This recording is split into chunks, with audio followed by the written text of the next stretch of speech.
For it seems now more certain than ever that the bloody experience of Vietnam is to end in a stalemate. But it is increasingly clear to this reporter that the only rational way out then will be to negotiate, not as victors, but as an honorable people who lived up to their pledge to defend democracy and did the best they could.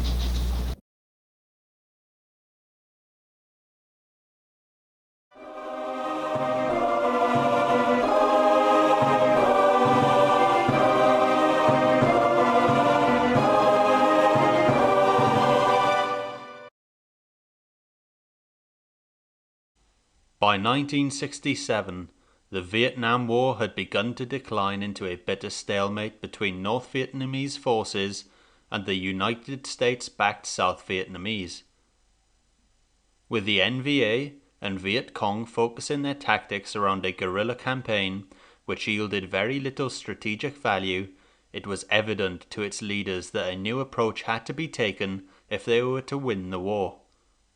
In July of that year, North Vietnamese leaders decided to gamble on a new strategy, which they hoped would end the stalemate and change the tides of war. The plan was to launch an all-out offensive consisting of simultaneous attacks by some 85,000 NVA and VC troops against hundreds of South Vietnamese cities, towns, villages, and military installations. North Vietnamese leader Ho Chi Minh hoped that an overwhelming assault would cause the southern-backed Army of the Republic of Vietnam, or ARVN, to collapse, prompting an uprising and rebellion by the people of South Vietnam against southern rule. All that was left to do now was to set a date for the offensive. Up until this point in the war, on January 31st every year, an informal truce between North and South forces was upheld, as it coincided with the celebrations of the Lunar New Year, more commonly known as the Tet holiday. Therefore, to achieve the element of surprise, NVA leaders chose January 31st, 1968 as the date for the offensive and aptly gave it the name of the Tet Offensive.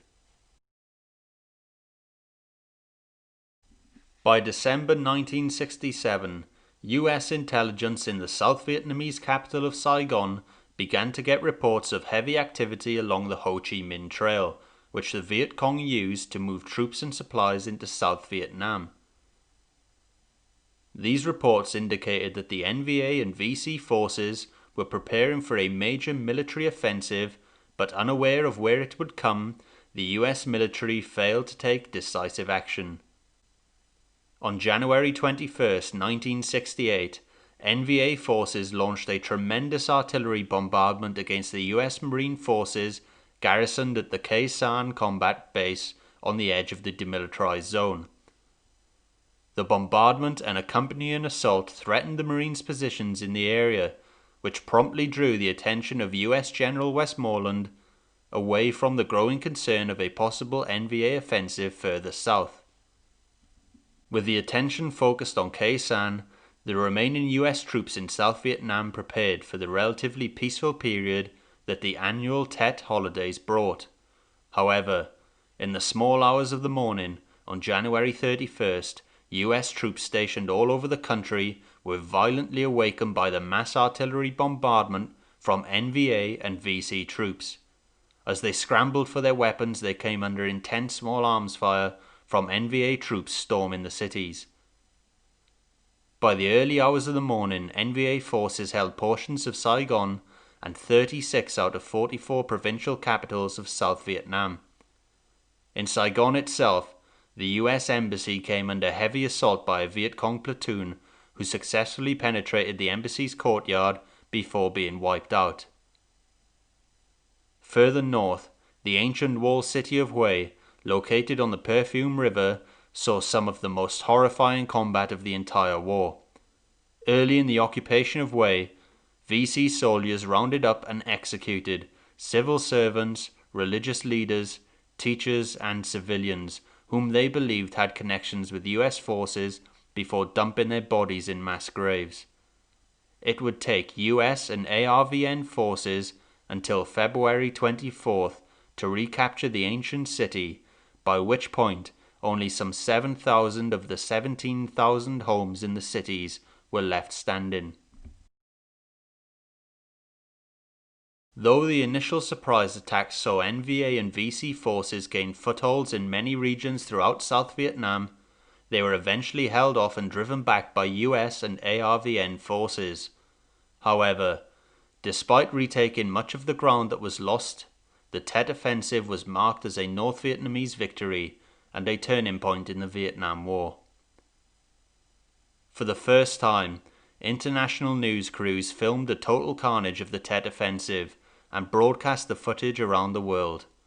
With many Americans back home witnessing the horrors of the Marines storming the ancient citadel in Hue, it wasn't long before protests and rioting broke out throughout the country, demanding that the US withdraw its troops from Vietnam. Ho Chi Minh's plan had clearly worked. Despite the fact that the ARVN had not collapsed as intended, it was clear that the US military were under increasing pressure to withdraw from the conflict, and that the Tet Offensive signaled the beginning of the end for US involvement. However, this victory came at a ghastly price. It was estimated by the United States Information Agency that the NVA and VC dead numbered around 60,000.